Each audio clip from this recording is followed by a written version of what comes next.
Guys, this latest chapter might just be the biggest lore dump in Jujutsu Kaisen history. The alien planet has been revealed, and it changes everything. Jujutsu Kaisen Modulo Chapter 8, titled Dura Val Babidi Machika Part 1, begins with a recounting from Cross. So just like the old days, we are back to the long chapter titles and continuous parts. The village that Maru and Cross grew up in was destroyed by the government. Their parents fought back against their oppressors until they were crushed in the rubble of their own home. As their father died, he held on to what seemed to be a normal rock like it was the greatest treasure in the world. After some time, a man was begging someone named Dura to look after some kids. The children had been captured, and Dura's advice was that they should be punished and sent back home. The old man explained that if one kid from the camp is punished publicly, then their prison wouldn't be able to hold the amount of children that they'd end up with as a result. After all, it's not uncommon for hungry children to become thieves. Dura still believed that official punishment would be a lot better than leaving it up to vigilante justice. The old man couldn't argue with that, but insisted that these kids aren't normal, that even an adult would have a hard time handling them. So much so that if they're sent back to the camp, the people won't feel safe unless at least one of their arms is removed, which is extremely harsh but just goes to show how strong they really are. Dura let out a heavy sigh and accepted his fate. A young Cross and Maru stared him down with mean mugs and dirty geese. And in terms of Simurian maturity, the two of them are roughly 9 years old here. Dura turned to the elder, amazed that there were two of them. The old man told him that they're twins. And surprisingly, Maru's expression is the darker one here. He even leapt in for the attack before Cross. He let off a quick flurry of blows, and each attack was repelled by a casual hand from Dura. Cross leapt from his blind spot with a club in hand as Dura grabbed his brother. He swung Maru, and Cross's eyes widened. He tossed them into each other with ease. The twins were down for the count. Dura complimented their energy. In that case, they'd make for great unpaid labor, because Dura is building a canal. Some time passed, and the three were at work. Dura planned to keep digging. He wanted the twins to take all the rocks and put them in all the lined up cages. He pointed out an example, and they dutifully confirmed his commands. But he warned them not to touch some rocks up above, and they agreed just the same. The old man from before couldn't believe how drastically the two troublemakers had changed. He was glad that he decided to have Dura take care of them. And you know, this scene really reminds me of Gon and Killua's training on Greed Island. Dura admitted that being a bit heavy-handed, they learned to listen to him. And at some point, Cross and Maru got into a fight and laid each other out when they were supposed to be working. Dura noticed a huge boulder that was a lot bigger than he expected it to be. He told the twins to keep their distance.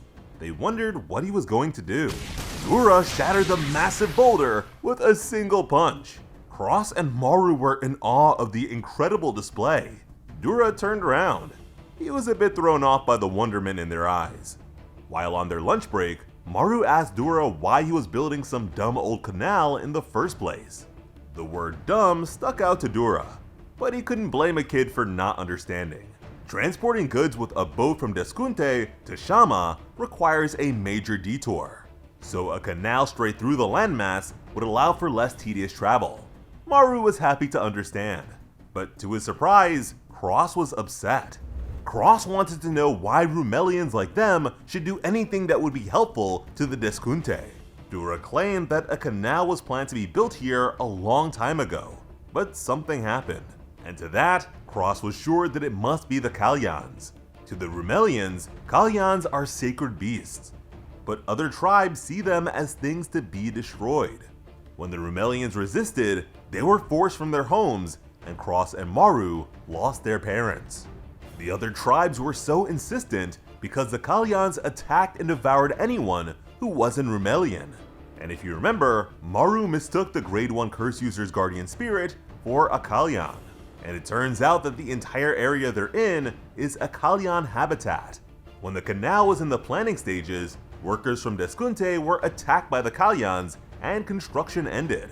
So instead of having to do the work, It was more like the Rumelians were the only ones who could do it. But Cross still wasn't satisfied, since the Deskunte were the ones who pushed them to this point in the first place.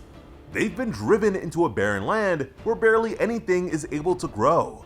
So again, he didn't understand why they would work for the Deskunte.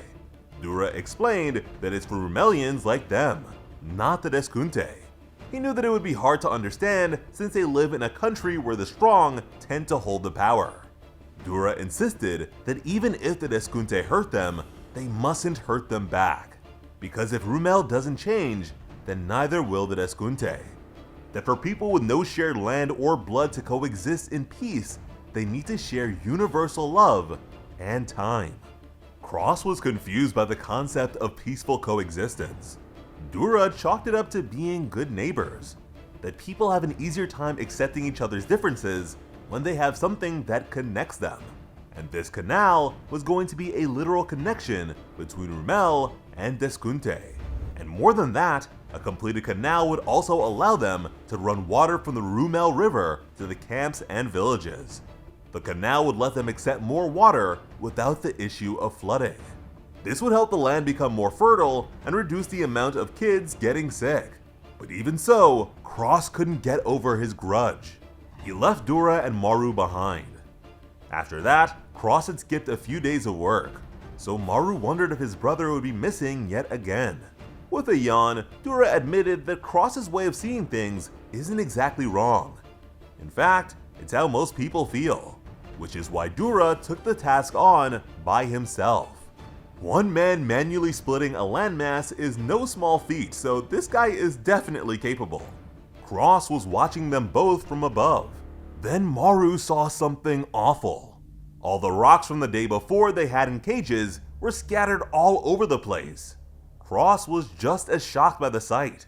Dura didn't seem to be too worried about it.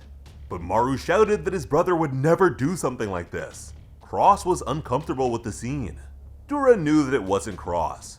There were actually quite a lot of people who disagreed with his plan for the canal. He was sure that it must be some troublemakers from the camp who bought into weird ideas. Whatever the case, they would need to be the ones to fix it up. Maru was more concerned with finding the people responsible, but Dura just picked his nose and claimed that hunting them down would be a total waste of time.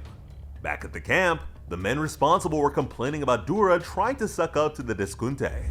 3 Rumelian men were smoking alien hookah together. Rumors swirled about Dura being paid off by the Deskunte.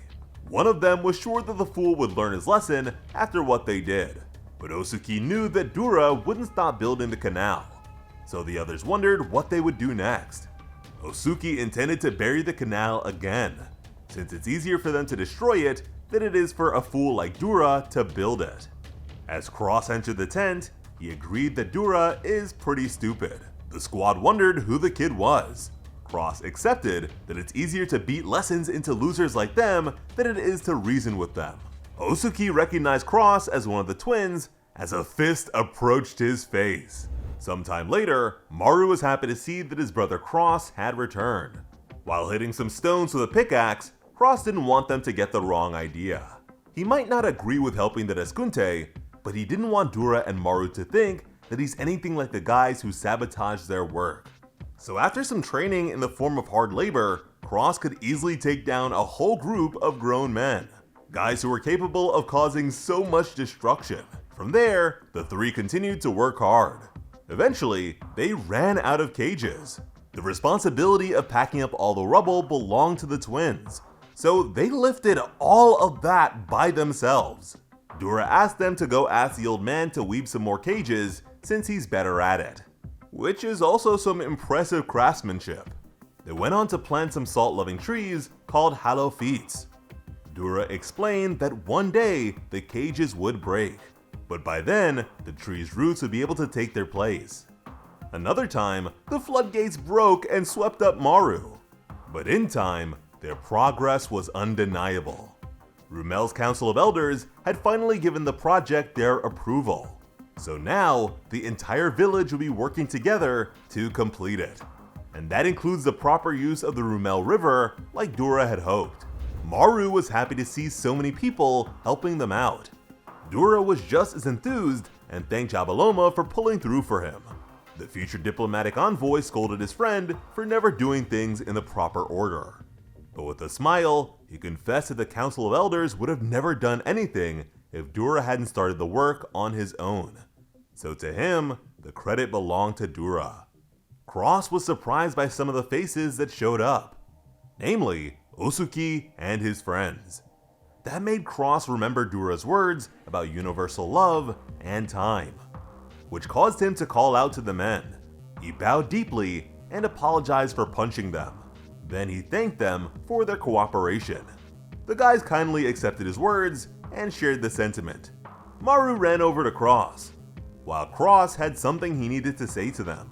With shining eyes, he let the two of them know that he finally understands. That got a laugh out of Dura, and a bit of confusion from Maru.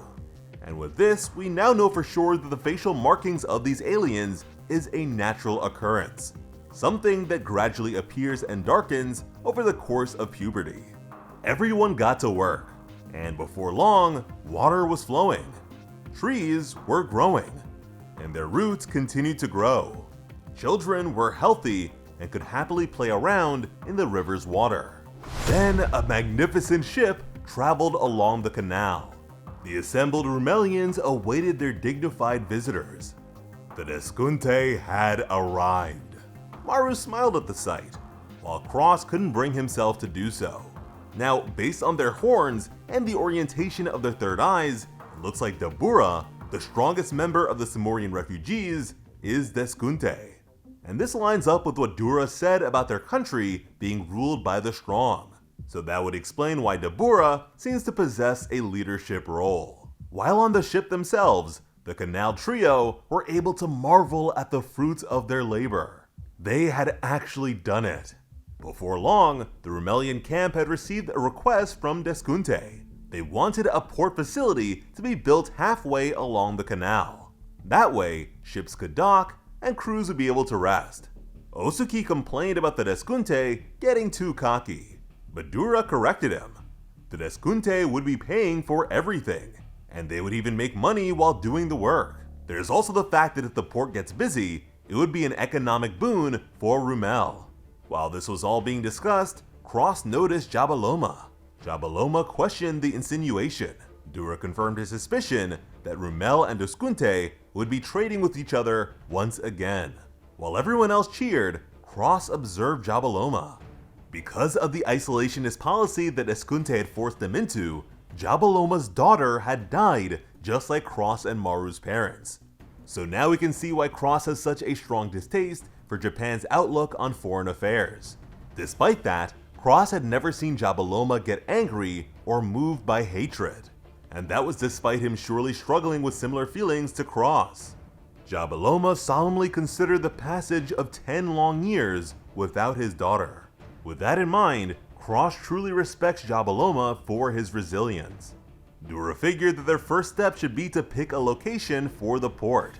It needed to be an area of the canal that could be expanded to allow ships to dock without disrupting flood management. Jabaloma suggested a settling basin, but Dura worried that it might be too close to the mouth of the river. They don't want to run into an issue with the water level.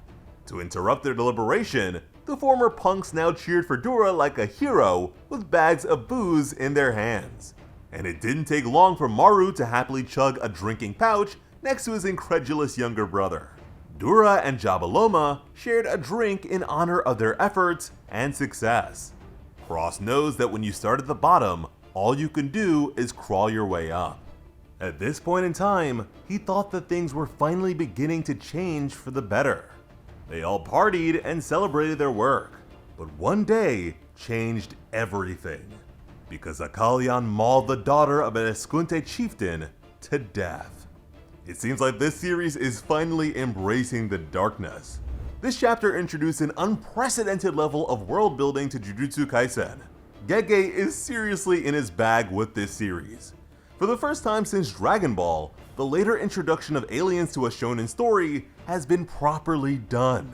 We now have a better grasp on the Simurians and their diverse people, cultures, and conflicts than the entirety of the Heian era. Funny enough, Dura's full name, based on the title, includes Babidi, So between that and Dabura, Gege isn't shying away from his Dragon Ball influences. I'm eager to see how they'll manage the technological leap of interstellar travel from the simplicity that we've seen thus far. Even their ethnic distinctions have faded to the point of mostly just being called the Simurians. So whatever went down is bound to be insane. After all, it doesn't seem like Dura is with them. And only something crazy would have been able to take down such a strong guy. The fact that Cross specified his admiration and similarity to Jabaloma makes me suspect that the man is more complicated than he seems. Maybe his desire for revenge is even greater, but just more carefully conducted. Cross and Maru are set to carry on Dura's concept of neighbors, at least in their own ways. So ultimately, the alien conflict, if there is to be one, has to come from somewhere. What Gege and Yuji have accomplished in 8 chapters is beyond impressive, so I am eager for more, and hope you are too. As always, I'm Slice of Otaku. Thank you all so much for watching, and have an awesome day. I love you.